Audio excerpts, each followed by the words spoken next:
अस्सलाम वालेकुम नाज़रीन, welcome back to my YouTube channel. दोस्तों आज हम बात करेंगे पाकिस्तान की मारूफ अदाकारा ज़ाहिला सरहदी के एक हालिया वायरल बयान के बारे में, जिसने सोशल मीडिया पर काफ़ी हलचल मचा दी। ज़ाहिला सरहदी, जो कि मेरे दामाद, डाइजेस्ट राइटर और हालिया ड्रामा शरीफ फरहाद में अपनी बेहतरीन अदाकारी के लिए जानी जाती हैं, एक बार फिर खबरों में है। लेकिन इस बार वजह कोई ड्रामा नहीं बल्कि एक टिकटॉक वीडियो है। हुआ कुछ यूं कि ज़हले ने अपने शौहर के साथ एक टिकटॉक वीडियो शेयर की, जिसके बाद लोगों ने कमेंट्स में अजीब व गरीब बातें शुरू की। बहुत से सारिफीन ने इनके शौहर को फिजा अली के शौहर एजाज खान से मिलाना शुरू कर दिया।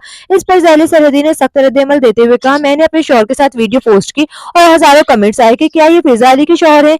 क्या आप लोग तहकीक नहीं कर सकते? गूगल मौजूद है, जाकर देख लें। मैं 19 साल से शादीशुदा हूँ, ऐसा कैसे हो सकता है? इन्होंने मजीद कहा कि बगैर तहकीक के बात करना न सिर्फ गलत है बल्कि बेवकूफ़ी भी लगती है।